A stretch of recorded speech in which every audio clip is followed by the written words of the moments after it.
آپ قبر کی بات کرتے ہیں، موت جس وقت آ رہی ہوتی ہے، بلکہ موت آنے سے بھی پہلے جب ملک الموت آتا ہے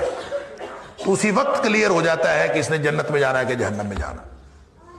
نبی کریم صلی اللہ علیہ وسلم نے فرمایا ملک الموت جان نکالنے آتا ہے، حضرت براء بن عازب رضی اللہ تعالیٰ راوی ہیں اس حدیث کے، کہ ملک الموت آ کے کان کے پاس بیٹھ کے اس کو کہتا ہے بھی جان نکلنی ہے، ادھر ہی پڑا ہے دنیا میں، تو وہ آ کے کان کے پاس کہتا ہے اس کو جس نے جنت میں جانا ہوتا ہے اس کے لیے وہ جنت سے کفن لے کے آتے ہیں، خوشبودار کفن جس میں روح ڈالنی ہوتی، اور جس نے جہنم میں جانا ہوتا ہے اس کے لیے وہ کفن جہنم سے لے کے آتے ہیں، بدبودار کفن ہوتا ہے۔ فرشتے ساتھ ہوتے ہیں، ڈیوٹیاں لگ جاتی ہیں، سب بیٹھے ہوتے ہیں، وہ آ کے کان میں اس کے پاس کہتا ہے یا ایتھا النفس الطیبہ، اے پاکیزہ روح، اخرجی نکلو، اللہ اکبر، الی مغفرۃ من اللہ ورضوان، اللہ کی مغفرت کی طرف اور اللہ کی خوشنودی کی طرف نکلو، گویا اللہ کی مغفرت اور خوشنودی تیرا انتظار کر رہی۔ یہ آواز آتی ہے جان نکلنے سے پہلے، اسی وقت پتہ چل جاتا ہے کہ اللہ کی خوشنودی میرا انتظار کر رہی ہے، اللہ کی مغفرت میرا انتظار کر رہی ہے۔ لہذا نبی کریم صلی اللہ علیہ وسلم فرماتے ہیں پھر وہ بھاگ کے نکلتی ہے وہ روح، جس کو پتہ چل جائے اسی دنیا میں پڑے پڑے کہ میرا اللہ مجھ سے خوش ہے اور اللہ نے میری مغفرت فرما دی ہے۔ یہ مجدہ تو، یہ خوشخبری تو اسی وقت سنا دی جائے، فوراً نکلتی ہے، ایسے جیسے مشک پانی کی بھری ہوئی ہو، اس کا بند کھول دیا جائے اور یوں جیسے ایک دم پانی نکل جاتا ہے وہ نکل جاتی ہے آسانی سے، اور فرشتے اس کو اس جنتی کفن میں لے کے خوشبودار کفن میں لے جاتے ہیں۔ لمبی حدیث ہے۔ لیکن جو دوسرا کافر اور منافق ہے اس کے پاس وہ جہنم سے کفن لے کے آتے اور اس کے کان کے پاس آ کے کہتے ہیں یا ایتھا النفس الخبیثہ، اے ناپاک روح،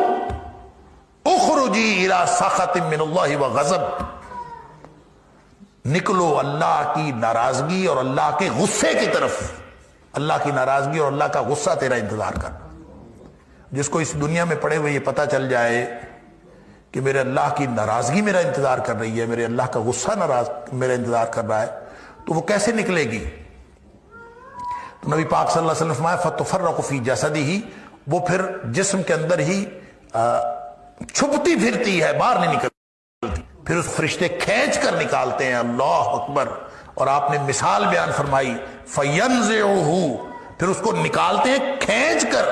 کما ينتزع الصفود من الصوف المبلول، جس طرح گیلی اون کے اندر لوہے کی گرم سلائی ڈال دی جائے اور اون اس کے اندر چمٹ جائے تو پھر اس کو کھینچ کر نکالا جائے تو جس طرح وہ اون تار تار ہو جاتی ہے، فرمایا اس طرح سے فرشتے اس کو کھینچ کر نکالتے ہیں۔ تو یہ تو اسی وقت پتہ چل جائے گا بھائی، آپ قبر کی بات کر رہے ہیں، یہ تو یہاں موت آتے وقت، موت کے وقت پتہ چل جائے گا کہ میں جنتی ہوں کہ جہنمی ہوں۔ اللہ اکبر، دیکھ رہے ہوئے موت ویسی ہے۔ تو یہ سارے مراحل اسی کے مطابق طے ہوں گے، اسی میں ایک مرحلہ اعمال نامے دیے جانے کا ہے اور اسی میں مرحلہ جو ہے وہ پھر جنت اور جہنم کی طرف چلے جانے کا ہے۔ یہ سارے مراحل ہیں لیکن سسپینس کہیں نہیں ہے۔ یہ کہنا کہ سسپینس ہے، سسپینس والی بات جو ہے وہ میں نے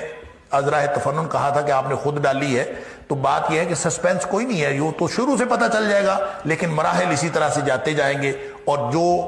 اس کا مطلب یہ ہے کہ جو شخص اعمال نامہ بائیں ہاتھ میں جس کو ملے گا وہ اس وقت تک کوئی نہ کوئی توقع رکھے گا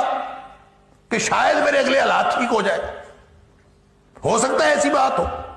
اس لیے وہ دیکھتے ہی جو ہی اس کو اعمال نامہ ملے گا تو وہ کہے گا کہ یا لیتنی لم اوت کتابیہ، اے کاش مجھے اعمال نامہ دیا ہی نہ جاتا اور میں اس سے پہلے ہی مر جاتا، موت آئی تھی، موت کے بعد میں مجھے دوبارہ زندہ ہی نہ کیا جاتا۔ تو اس کا مطلب ہے وہ جو اگلا عذاب دیکھے گا اس کے مقابلے میں پچھلا عذاب تو کچھ بھی نہیں ہوگا، لہذا ہر مرحلے پر اس کو یہ توقع ہوگی شاید آگے حالات ٹھیک ہو جائے، لیکن اس کے حالات خراب سے خراب تر ہوتے چلے جائیں گے۔ یہ ویسے تو متشابہات ہیں، یہ اخروی حالات کیسے ہیں یہ اللہ کو معلوم ہے، لیکن جو معلوم ہوتی ہے، جو باتیں نبی پاک صلی اللہ علیہ وسلم نے بتائی ہیں وہ بس اتنی ہے۔ موت کے وقت بھی فرق ہوگا، کافر منافق کی موت اور ہے، مومن کی موت اور ہے، قبر میں بھی فرق ہوگا، حشر میں بھی فرق ہوگا، ہر جگہ پہ ان کا فرق ہوگا۔ اور اللہ تعالیٰ یہ ٹریک ہی گویا دونوں کا مختلف ہے، دارالامتحان سے جو ہی دارالجزا میں جائیں گے تو الگ الگ ٹریک پہ جاتے جائیں گے۔ اتنی بات نبی پاک صلی اللہ علیہ وسلم نے فرمائی ہے۔ البتہ کس کس مراحل میں کس کی کیفیت کیا ہوگی، کتنا سسپینس ہوگا، کتنا نہیں ہوگا، یہ اللہ جانتا ہے۔ ہماری یہ نہ سمجھنے کی باتیں ہیں، نہ سوچنے کی باتیں ہیں، نہ اس کے بارے میں غور کرنا چاہیے۔ اللہ تعالی ہم سب کو نیکی کے راستے پر، ایمان اور تقوی کے راستے پر چلائے، اور ان لوگوں میں سے بنائے جن کو دائیں ہاتھ میں اعمال نامہ ملے گا، اور جن کو آواز پڑے گی کان میں، یا ایتھا النفس الطیبہ، اے پاکیزہ روح نکلو، اللہ تعالیٰ کی مغفرت اور اللہ تعالیٰ کی خوشنودی تمہارا انتظار کر رہی ہے۔ اللہ تعالیٰ ہم سب کو ان میں سے بنائے۔ اللہم اہدنا بالقرآن العظیم، اللہم انفعنا بالقرآن العظیم، اللہم ارحمنا بالقرآن العظیم، اللہم اجرنا من النار بالقرآن العظیم، اللہم ادخلنا کلنا الجنة الفردوس بالقرآن العظیم، اللہم اجعل القرآن لنا اماما ونورا وہدى ورحمہ، اللہم اجعل القرآن ربیع قلوبنا ونور صدورنا وجلاء احزاننا وذهاب همومنا وغمومنا، وصلی اللہ تعالی علی خیر خلقہ محمد وآلہ وصحبہ اجمعین، آمین آمین برحمتک۔